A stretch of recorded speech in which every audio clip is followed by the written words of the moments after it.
ठीक है ना।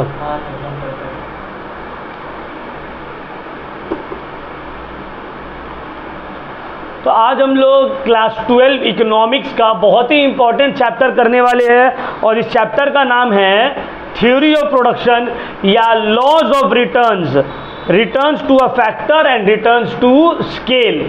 ये बहुत ही इंपॉर्टेंट चैप्टर है और इस चैप्टर को पूरा ग्राफ और इसमें शेड्यूल आप लोगों को समझना होगा। तो जैसे जैसे बता रहे हैं वैसे वैसे ध्यान से सुनना है, रटने का कोशिश नहीं करना है, क्लास के एंड तक पूरा कॉन्सेप्ट क्लियर हो जाएगा।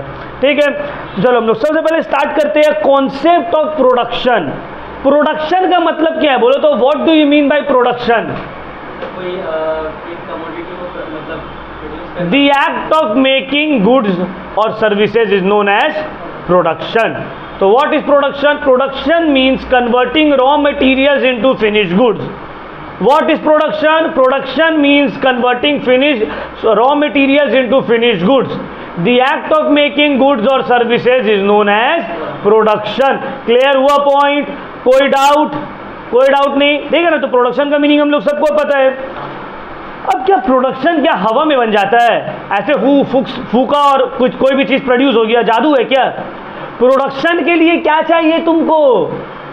Factors of production. कोई भी चीज हवा में फूक के नहीं बनता है। प्रोडक्शन करने के लिए you need factors of production. Class 11 economics में हम लोग पढ़े हैं फैक्टर्स ऑफ प्रोडक्शन।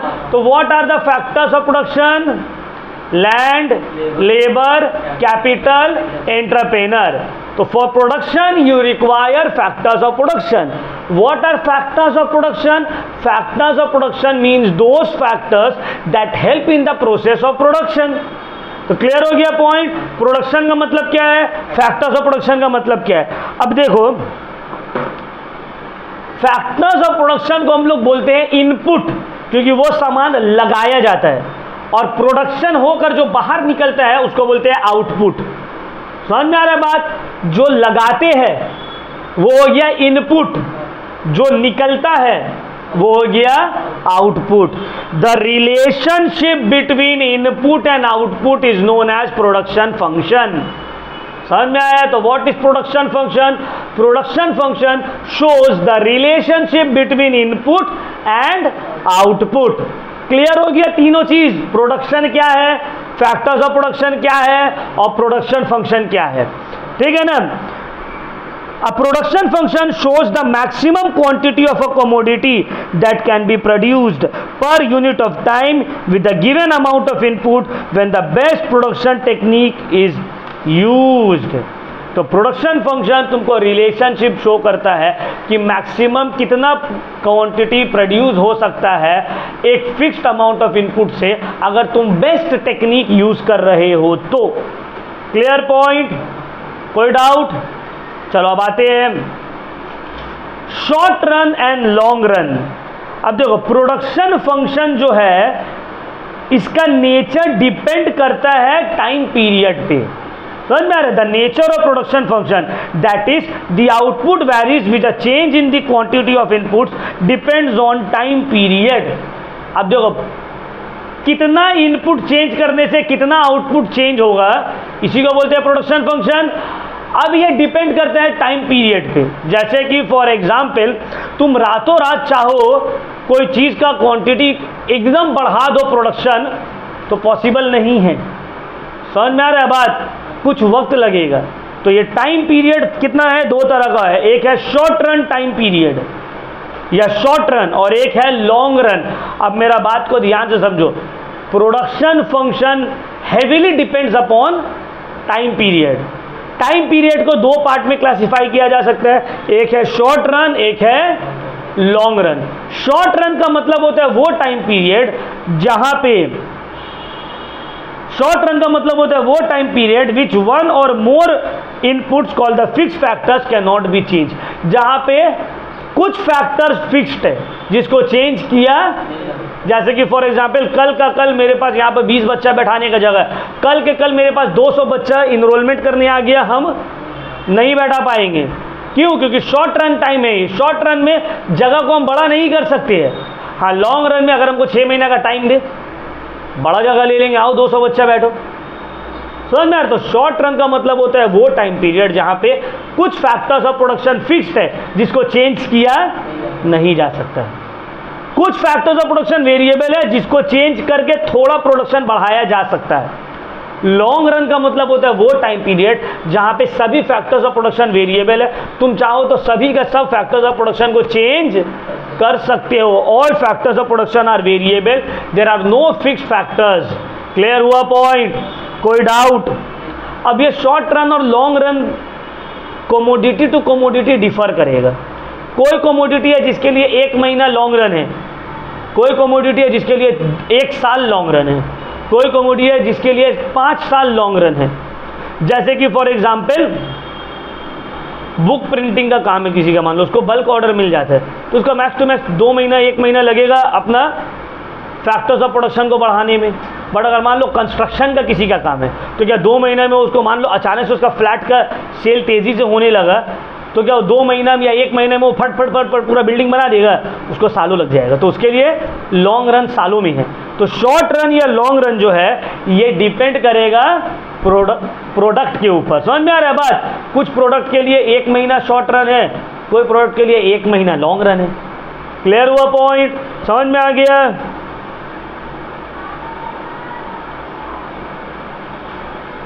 तो चलो अब हम लोग आते हैं types of production function.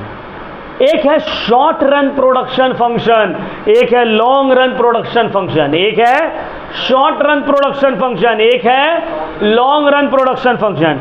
A short run production function refers to a situation जब एक इनपुट वेरिएबल है, बाकी अदर इनपुट्स आर कांस्टेंट।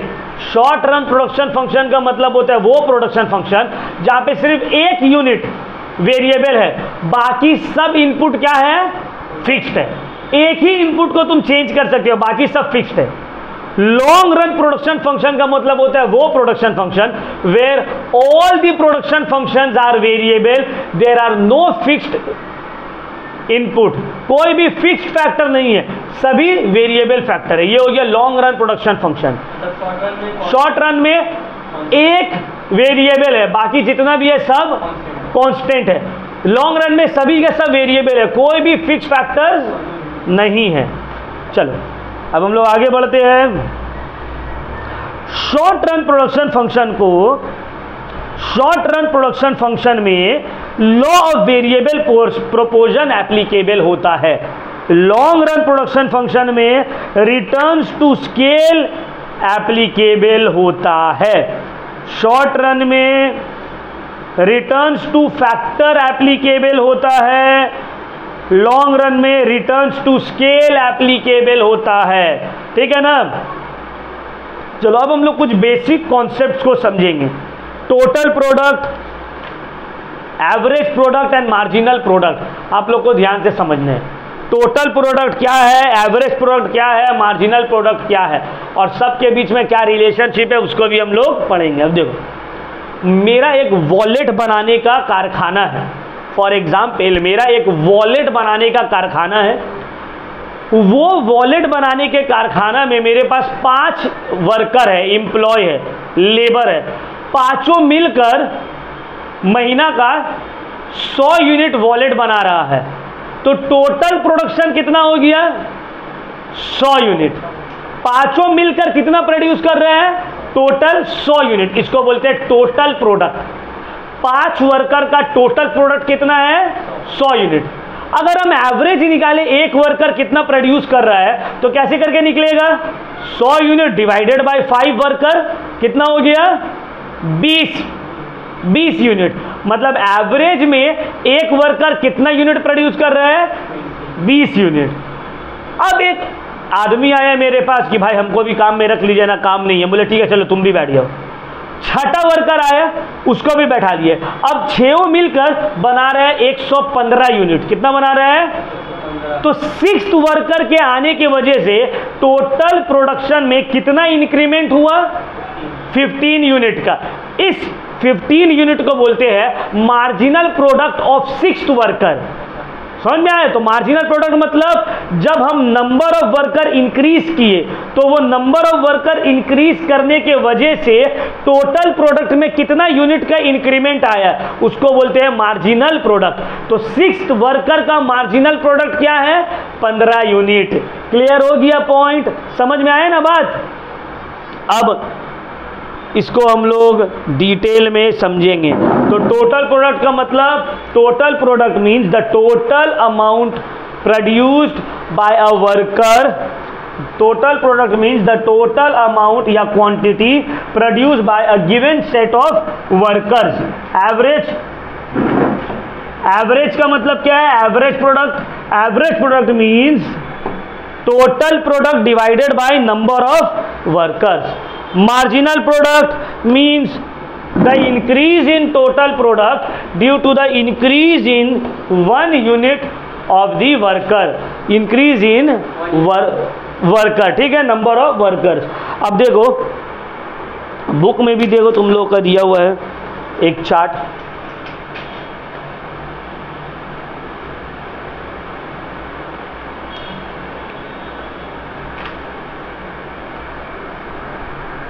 ये आ रहा है, ये आ रहा है नंबर ऑफ वर्कर्स, ठीक है। टोटल प्रोडक्ट,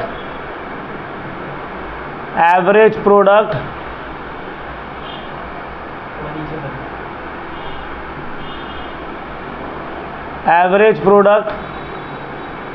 मार्जिनल प्रोडक्ट आ रहा है ना। Number of worker, total product, average product और मार्जिनल प्रोडक्ट। मान लो टोटल 11 वर्कर्स है, 0 1 2 3 4 5 6 7 8 9 10 11, ठीक है। टोटल प्रोडक्ट चेंज हो रहे हैं 100 200, क्या हुआ? 101 बोलते जाओ, कॉल आउट करो। 100 220 360 520 650 750 840 880 880 830 770। Average product 100 110 120 130 130 125 120 110 97.7 83 77। Marginal product 100 120 140 160 130 100 90 40 0 minus 50 minus 60, ठीक है ना। ये आप लोगों के बुक में भी दिया हुआ है। सर अब ये बनाए क्यों है, लिखे क्यों है? इससे हम तुम लोगों को एक्सप्लेन करेंगे relationship between total product, marginal product and average product. अब ध्यान से समझो जो बोर्ड में लिखा हुआ है, यहाँ पे नंबर ऑफ वर्कर्स है। जब नंबर ऑफ वर्कर 0 था तो सब कुछ 0 था। जब एक वर्कर को काम में बैठाए तो वो बनाया 100 यूनिट। जब 2 वर्कर को काम में बैठाए, दोनों मिलकर बनाया 120 यूनिट। 3 वर्कर को काम में बैठाए तो 360 यूनिट। ऐसे करके नंबर ऑफ वर्कर्स बढ़ रहा है, टोटल प्रोडक्ट में चेंजेस आ रहे हैं। एवरेज प्रोडक्ट कैसे करके निकला है? एवरेज प्रोडक्ट निकला है total product divided by number of workers, ठीक है ना। मार्जिनल प्रोडक्ट कैसे करके निकला है? TPN minus TPN minus 1। TPN मतलब total product of any number minus total product of above that number, ठीक है ना। जैसे कि देखो एवरेज प्रोडक्ट कैसे निकले? 100 divided by 100, 220 divided by 2 110, 360 divided by 3 120, 520 divided by 4 130, ऐसे करके मार्जिनल प्रोडक्ट कैसे निकले? 100 minus 0 100, 220 minus 100 120, 360 minus 220 140, 520 minus 360 160, 650 minus 520 130, ऐसे करके पूरा निकला है। ठीक है ना? अब देखो यहाँ पे अगर तुम ध्यान दोगे, टोटल प्रोडक्ट इंक्रीज हो रहा है, फिर कांस्टेंट हुआ है, फिर डिक्रीज हो जा रहा है। मार्जिनल प्रोडक्ट इंक्रीज हो रहा है, कांस्टेंट हुआ है, डिक्रीज हो जा रहा है। सॉरी, ये एवरेज प्रोडक्ट इंक्रीज हो रहा है, कांस्टेंट हुआ है, डिक्रीज हो जा रहा है। मार्जिनल प्रोडक्ट इंक्रीज हुआ है, डिक्रीज हो रहा है, जीरो हुआ, नेगेटिव हो गया। कुछ पैटर्न समझ में आ रहा है? देखो पैटर्न, अब जब तक मार्जिनल प्रोडक्ट इंक्रीज हो रहा है, सॉरी टोटल प्रोडक्ट इंक्रीज हो रहा है एट एन इंक्रीजिंग रेट, यहां तक टिल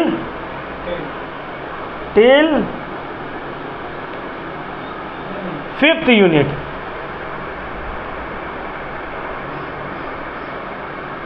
टिल फिफ्थ यूनिट आप लोग देखिए, यहां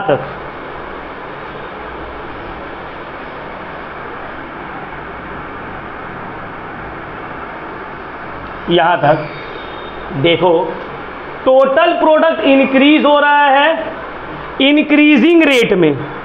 इंक्रीजिंग रेट का क्या मतलब है? मतलब जो बढ़ रहा है पहले से ज्यादा बढ़ रहा है। 100 था, 100 से हो गया 220, 120 यूनिट बढ़ गया, 220 से हो गया 360, 120 यूनिट इंक्रीज हो गया, 360 से हो गया 520, 130, समझ में आ रहा है? सॉरी 160 यूनिट बढ़ गया। तो जब टोटल यूनिट बढ़ रहा है एट एन इंक्रीजिंग रेट में, बढ़ तो रहा है, देखो बढ़ तो पूरा भी रहा है, लेकिन इंक्रीजिंग रेट में अप टू फिफ्थ यूनिट तक बढ़ रहा है। पहला वर्कर 100 बना रहा था, दूसरा वर्कर के आने से वो 120 इंक्रीमेंट हो गया, तीसरा वर्कर के आने से 140 इंक्रीज हो गया, चौथा वर्कर के आने से 160 इंक्रीज हो गया। समझ में आ रहा है? तो जब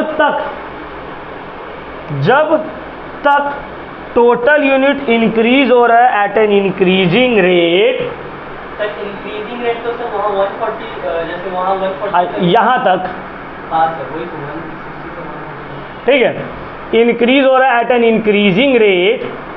तो यहाँ पे क्या हो रहा है? मार्जिनल प्रोडक्ट भी इंक्रीज हो रहा है और एवरेज प्रोडक्ट भी इंक्रीज हो रहा है। अब ध्यान से समझ लो, जब तक टोटल प्रोडक्ट इंक्रीज हो रहा है इंक्रीजिंग रेट में, मार्जिनल प्रोडक्ट भी इंक्रीज हो रहा है, एवरेज प्रोडक्ट भी इंक्रीज हो रहा है। तो पहला रिलेशन लिखेंगे ना, तो पहला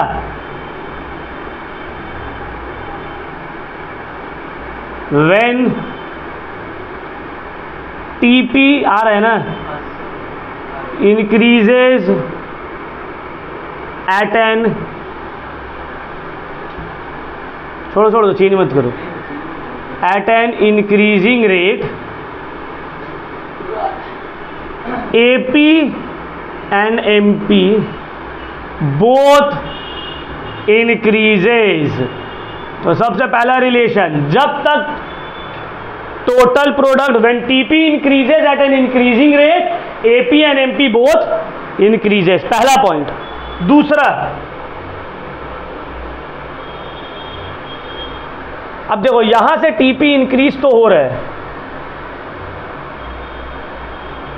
यहां से टीपी इंक्रीज तो हो रहा है,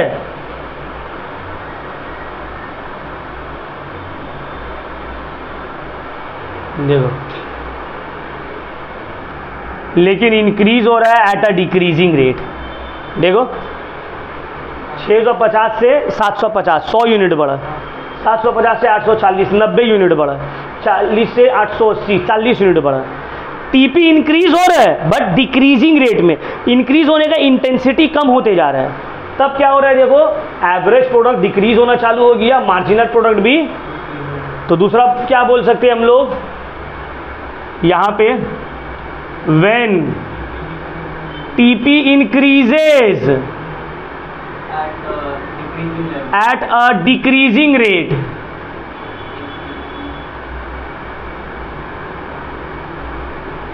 AP and MP both decreases. ठीक है ना, बोल सकते हैं, ठीक है।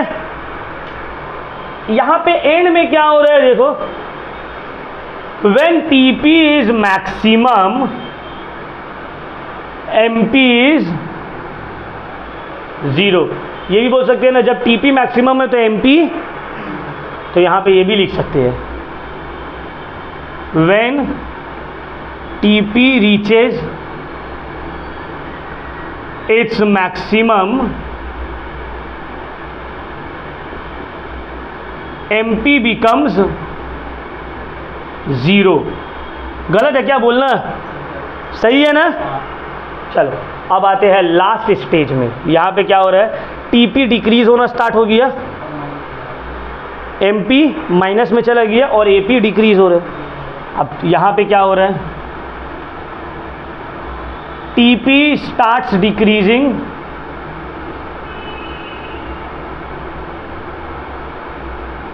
Comma AP also decreases further, MP becomes negative, MP becomes, ये शेड्यूल बना के तुम अगर ऐसे लिख दिए, 6 मार्क्स का अगर आंसर आया, explain the relationship between total product, marginal product and average product using a schedule, बनाए लिख दिए 6 में 6, ठीक है ना। समझ में, तो तुमको समझना पड़ेगा। अब देखो 3 स्टेज हो गया। स्टेज 1 इसको बोलते हैं स्टेज ऑफ इंक्रीजिंग रिटर्न्स, इसको बोलते हैं स्टेज ऑफ, यहाँ पे रिटर्न्स इंक्रीज हो के आ रहा है।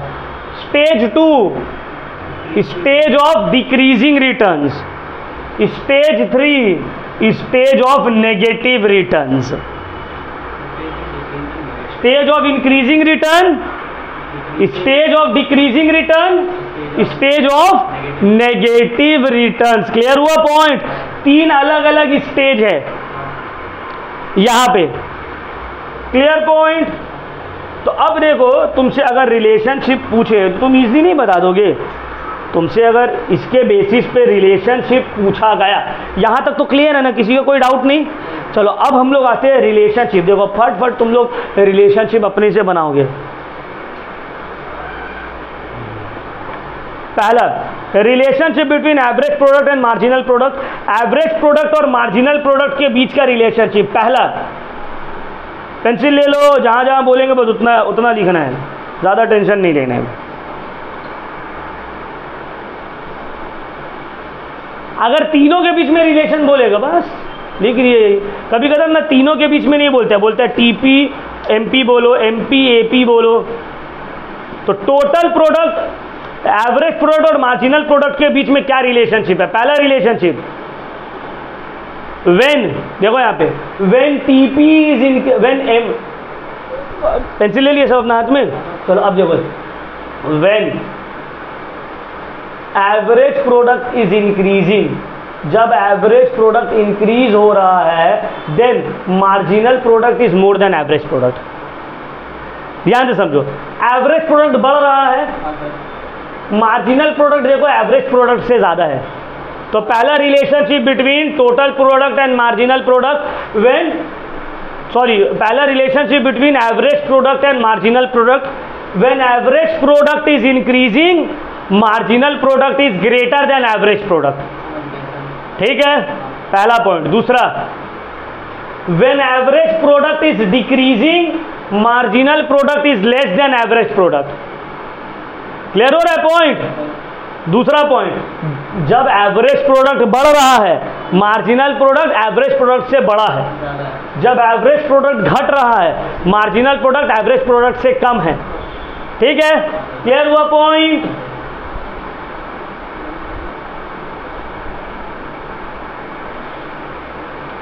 Marginal product becomes zero and negative, but average product never becomes negative, it keeps on decreasing।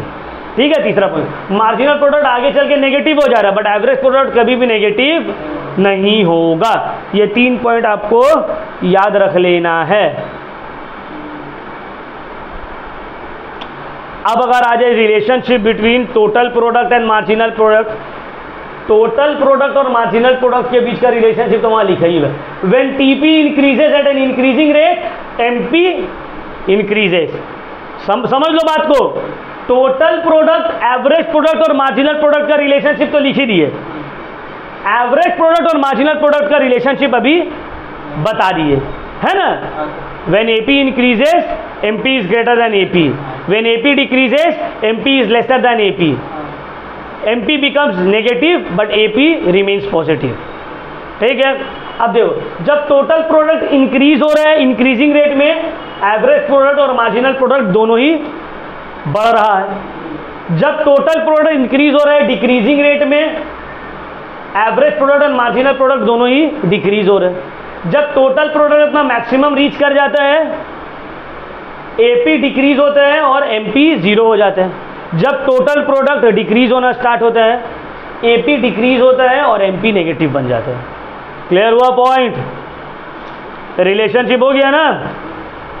चलो बहुत अच्छा। अब हम लोग आते हैं, 3 अलग अलग यूनिट को बता दिए, 3 अलग अलग स्टेज। पहला है increasing returns, stage of increasing return. दूसरा है स्टेज ऑफ डिक्रीजिंग रिटर्न। उसके बाद है स्टेज ऑफ नेगेटिव रिटर्न्स या डिमिनिशिंग रिटर्न्स। अब देखो, रिटर्न्स टू अ फैक्टर या loss of returns two variable factor. Returns to factor का क्या मतलब है? रिटर्न्स टू अ फैक्टर का क्या मतलब है? Returns to a factor means change in physical quantity of a good when the quantity of one factor is increased while that of other factors remain constant। इसी को बोला गया returns to factor। ये जो हम बनाए, ये क्या बनाए? returns to। यहाँ पे क्या हो रहा है? बाकी सब इनपुट फिक्स्ड है, एक input that is worker, labour variable है, तो लेबर को चेंज करने के वजह से बाकी सब इनपुट फिक्स्ड है, तो जो आउटपुट में चेंजेस आ रहा है इसी को बोलते हैं returns to factor. Returns to factor means the change in the total input output when all the inputs are fixed and only one input is variable।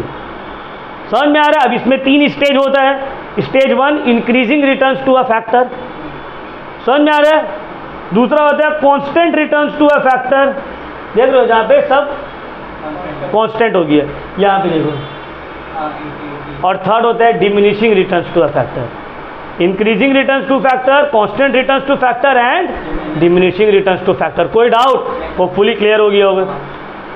अब आते हैं सबसे important, law of variable proportion. Sir what do you mean by law of variable proportion?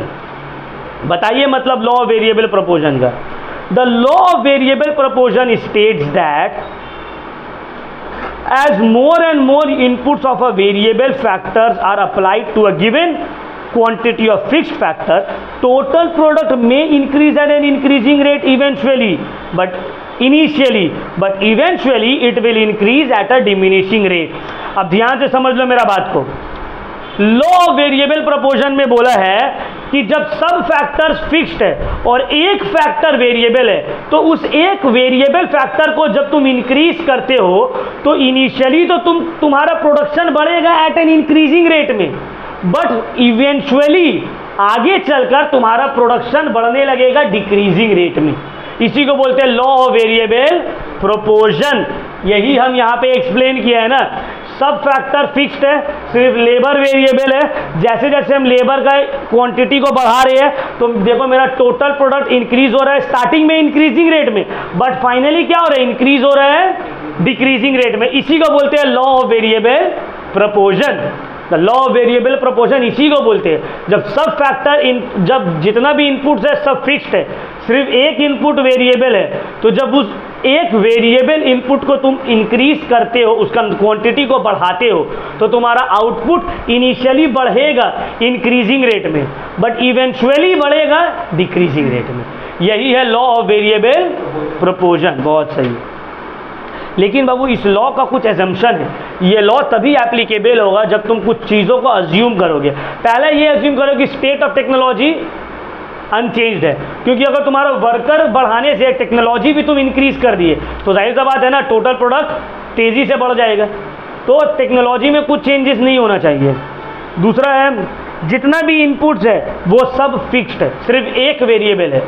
अगर सभी inputs variable हो जाएगा तो law of variable proportion applicable नहीं होगा, ठीक है। और जितना भी इनपुट्स है वो सब होमोजीनियस है, समझ में आ रहा है। जितना भी यूनिट्स है वेरिएबल फैक्टर का वो सब होमोजीनियस है। क्यों? क्योंकि अगर मान लो यहाँ पे आ रहा है 10th वर्कर और 10th वर्कर एकदम एक्स्ट्रा ऑर्डिनरी वर्कर है, समझ में आ रहा है बात, एकदम शक्तिमान की तरह काम कर रहा है, तो जाहिर सा बात है इसकी वजह से टोटल प्रोडक्ट बढ़ जाएगा ना, क्योंकि ये एकदम एक्स्ट्रा ऑर्डिनरी आ गई है। तो जितना भी वेरिएबल इनपुट है, जितना भी वर्कर है, सब होमोजीनियस है, सब एक जैसा है, सबका एक जैसा, मतलब शक्ल सूरत नहीं, स्किल एक जैसा है, समझ में आया बात। तो ये कुछ चीज़ों को तुमको अज्यूम करना पड़ेगा। क्लियर हो गया पॉइंट? कोई टेंशन? अब हम लोग total product, marginal product and average product को एक्सप्लेन करेंगे ग्राफिकली। ये भी हम लोग क्या किए थे? शेड्यूल। अब करेंगे ग्राफ के थ्रू, अब करेंगे ग्राफ के थ्रू। देखो इसको बनाना भी ग्राफ थोड़ा चैलेंज है, ठीक है। मेरा तो डायग्राम ऐसे ही, हम डायग्राम बनाने में बहुत ज़्यादा ख़राब है, फिर भी कोशिश कर रहे। बुक मेरे को अच्छे से बना हुआ है, but I am trying my best. Let's see अच्छा बन जाए।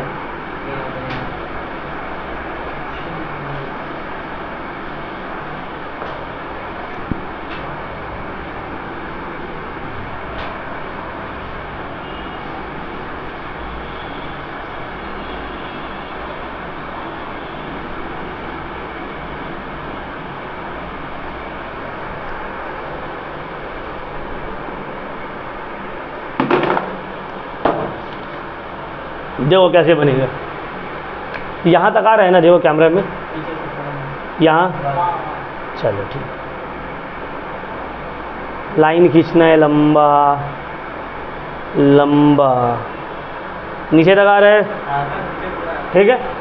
यहाँ से इसको काट दिए।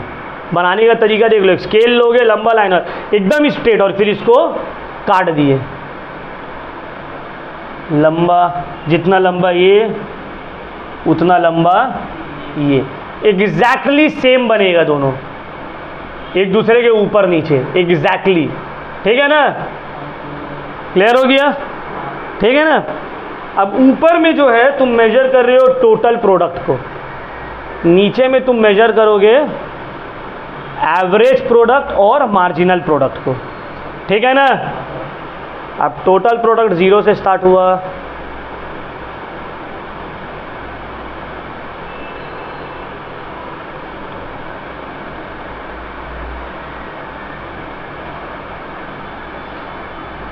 ऐसे, ठीक है।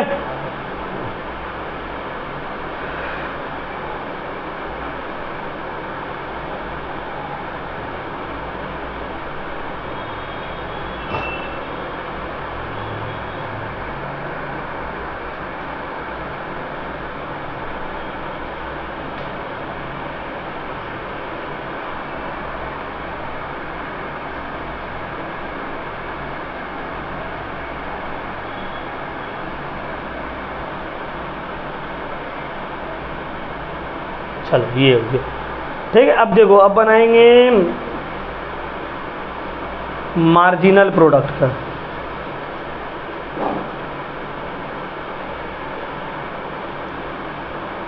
Average product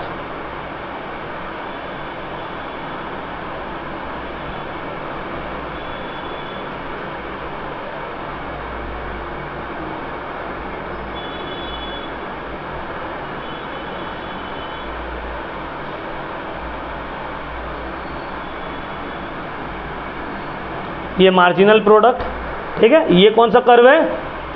MP. कौन सा कर्व है? मार्जिनल प्रोडक्ट वाला कर्व है। अब है एपी कर्व।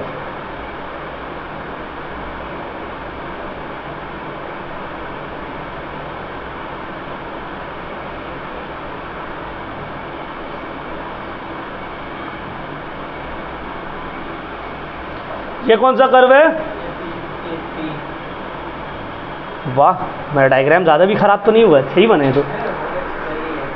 ठीक है, तो ये कौन सा कर्व है? Total product. ठीक है,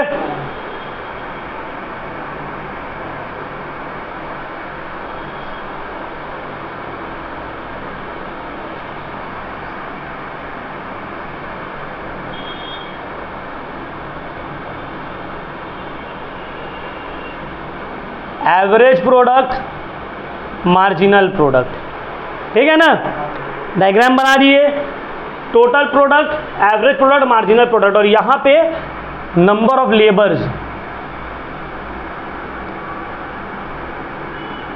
यहां पे number of labours. Clear point? Number of labours. देखो टोटल प्रोडक्ट इंक्रीज हो रहा है एट एन इंक्रीजिंग रेट में, यहां तक up two point A total product increases eight an increasing rate. तो जब तक टोटल प्रोडक्ट इंक्रीज हो रहा है इंक्रीजिंग रेट में, मार्जिनल प्रोडक्ट मैक्सिमम रीच हो जाता है। फिर टोटल प्रोडक्ट स्टार्ट हो रहा है increasing at a decreasing rate. जैसे ही टोटल प्रोडक्ट स्टार्ट हो रहा है increasing at a decreasing rate में, मार्जिनल प्रोडक्ट गिरना स्टार्ट हो जाता है।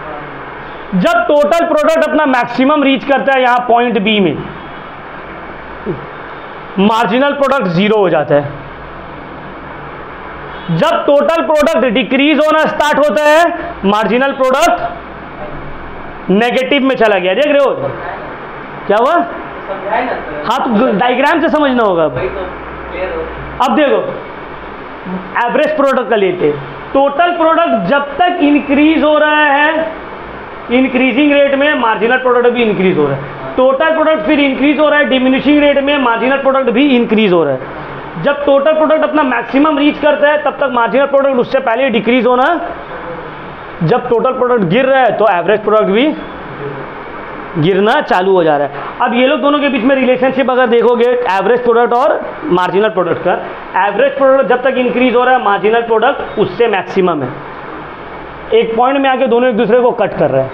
ये पॉइंट के बाद देखो एवरेज प्रोडक्ट डिक्रीज होना स्टार्ट हुआ है, मार्जिनल प्रोडक्ट उससे कम हो गया। तो जब तक एवरेज प्रोडक्ट इंक्रीज हो रहा है, marginal product is greater than average product. जब एवरेज प्रोडक्ट डिक्रीज हो रहा है, marginal product is less than average product. आ गया ना? जो रिलेशनशिप एक्सप्लेन किया वही सेम, बस ये है डायग्राम में। अब देखो 3 स्टेजेस यहां भी है। स्टेज 1 यहां तक, ये देखो, ये देख रहे हो, ये पूरा मतलब इन शॉर्ट ये जो है यहाँ से यहाँ स्टेज 1, यहाँ से यहाँ स्टेज 2, यहाँ से यहाँ स्टेज, तो ये स्टेज 1 स्टेजेस, ये है स्टेज और ये है स्टेज। वहाँ पे भी तो स्टेज 1 2 3 था ना, यहाँ पे स्टेज 1 स्टेज 2 स्टेज 3। अब क्या हो रहा है देखो, अलग अलग स्टेजेस में क्या हो रहा है। स्टेज 1 को बोला गया stage of increasing returns, stage 1 को बोला गया stage of increasing returns, stage 2 को बोला गया स्टेज ऑफ डिमिनिशिंग रिटर्न्स, और स्टेज 3 को बोला गया stage of negative returns. Clear हो रहा है? अब देखो सब में किसमें क्या क्या हो रहा है इसको हम लोग अब पढ़ते हैं। स्टेज 1 में initially in total product initially increases at an increasing rate and subsequently eight a diminishing rate. Stage 1 में देखो टोटल प्रोडक्ट इंक्रीज हो रहा है इंक्रीजिंग रेट में, फिर इंक्रीज हो रहा है डिक्रीजिंग रेट में। Throughout stage 1 total product increases at a increasing rate and then increases at a decreasing rate, दोनों ही देखने को मिल रहा है। Marginal product first increases, reaches the maximum, then start decreasing, stage 1 में ही सब। Average product throughout stage 1 average product increases and reaches its maximum. Clear point? Stage 2 में क्या हो रहा है देखो, total product continue to increase but at a diminishing rate and at the end of stage 2 reaches its maximum. ठीक है? marginal product continue to decrease, average product reaches its maximum and starts decreasing. stage 3 में total product decreases, average product decreases throughout, marginal product starts from 0 and starts becoming negative. तीनों stage में देख रहे हो ना box. अगर तुमको बोले कि अब देखो क्वेश्चन किस तरह से आएगा, क्वेश्चन में अगर तुमको बोलेगा show the relationship between total product, average product and marginal product using the diagram, बनाए डायग्राम, 3 पॉइंट जो लिखवाए थे लिख दिए, क्लियर हुआ पॉइंट।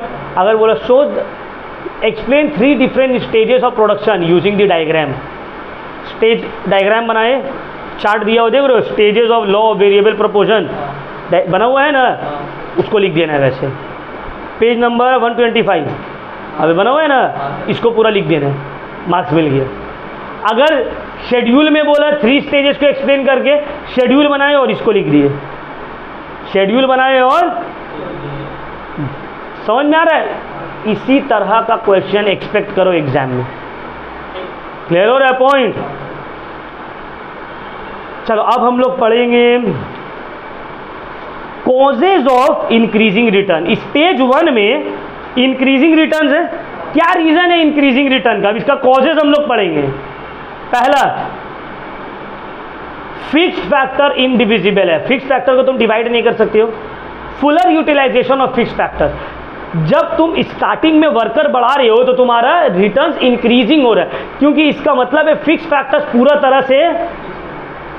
तरह से यूटिलाइज नहीं हो रहा है। तो जब तुम नंबर ऑफ वर्कर्स बढ़ा रहे हो तो यूटिलाइजेशन अच्छे से हो पा रहा है, इसी वजह से तुम्हारा आउटपुट जो है वो इंक्रीजिंग रिटर्न्स दे रहा है। दूसरा, इंक्रीज इन एफिशिएंसी। अब मान लो हम एक बच्चा को बैठ के पढ़ा रहे हो तो उसको बोर लगेगा यार सर हम ही को सिर्फ पढ़ा रहे, अब 3-4 बच्चे तुम लोग को थोड़ा इंटरेस्ट जाग जाएगा, अरे वो पढ़ रहे हम भी पढ़ेंगे, तो एफिशिएंसी बढ़ जाएगा। तो स्टार्टिंग में जब नंबर ऑफ वर्कर्स इंक्रीज होता है तो वर्कर्स लोग का एफिशिएंसी बढ़ जाता है। तो एफिशिएंसी बढ़ने के वजह से और utilization of resources, fully utilization of resources, ये 2 रीजन की वजह से स्टेज 1 में हम लोगों को इंक्रीजिंग रिटर्न्स देखने को मिलता है। अब आते हैं causes of diminishing returns. Stage 2 में सर डिमिनिशिंग रिटर्न्स क्यों देखने को मिलते हैं, disturbing the optimum factor proportion. अब देखो स्टेज 1 में फैक्टर प्रोपोर्शन एकदम मतलब मस्त है, 12 बच्चा बैठा हुआ है, 12 ही बच्चा का जगह था। अब जैसे ही हम 13वां को लाते हैं कॉन्सेंट्रेशन सबका बिगड़ जाता है, बैठने में प्रॉब्लम हो रहा है सर, वो थोड़ा चिल्ला चिल्ली कर रहा है, कंट्रोल थोड़ा कम हो गया है, समझ में आया है, इस वजह से। और imperfect substitutability of factors of production, factors of production जो है परफेक्टली एक दूसरे का सब्स्टिट्यूट नहीं हो पा रहा है। और थर्ड लास्ट जो है नेगेटिव रिटर्न्स, क्या कॉजेज है जो नेगेटिव रिटर्न्स हो जा रहा है, ओवर क्राउडिंग। यहाँ पे हम 20 बच्चे की जगह 200 बच्चों को बैठा देंगे, जो लड़का अच्छा पढ़ता था वो भी खराब पढ़ने लगेगा, समझ में आ रही है। हम लोग इंग्लिश में कहावत सुने हैं ना, too many cooks spoil the dish, ये स्टेज 3 में देखने को मिल रहा है, too many cooks spoil the dish. इतना सारा लोग को काम में तुम रख लिया, काम ही बिगड़ गया, समझ में आ रहा है। तो ये रीज़न है। और मैनेजमेंट भी प्रॉब्लम हो जा रहा है, इतना ज़्यादा वेरिएबल फैक्टर बढ़ जा रहा है कि उसको मैनेज करने में प्रॉब्लम हो जा रहा है। यही रीज़न है कि तुमको नेगेटिव रिटर्न्स देखने को मिलता है स्टेज 3 में, समझ में आ रहा है। तो चलो अब आते हैं लॉ ऑफ वेरिएबल प्रोपोर्शन और law of returns to scale के बीच में क्या डिफरेंस है। पहला, लॉ ऑफ वेरिएबल प्रोपोर्शन को रिटर्न्स टू फैक्टर भी हम लोग बोलते हैं, ठीक है ना। तो दोनों के बीच का डिफरेंस देख लो। पहला, रिटर्न्स टू फैक्टर या लॉ ऑफ वेरिएबल प्रोपोर्शन, ये एप्लीकेबल है शॉर्ट रन में, रिटर्न्स टू स्केल एप्लीकेबल है लॉन्ग रन में। रिटर्न्स टू फैक्टर में सिर्फ एक फैक्टर वेरिएबल है, बाकी सब फिक्स्ड या कांस्टेंट।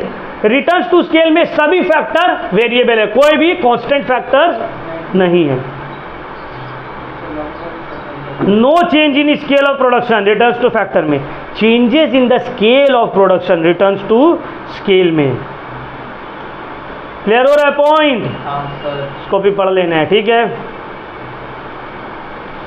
ये चैप्टर अच्छे से, जितना अच्छे से हो सकता था तुम लोग को एक्सप्लेन किए, होपफुली तुम लोग को समझ में आया होगा। आज स्टूडेंट्स भी कम है तो आराम से क्लासेस हुआ, और एकदम थोड़ा टिपिकल चैप्टर था वो भी तुम लोग को एक्सप्लेन कर दिए, ठीक है ना। तो आज हम लोग यहीं तक क्लास करेंगे, कोई डाउट है तो हमसे पूछ लो। बाय।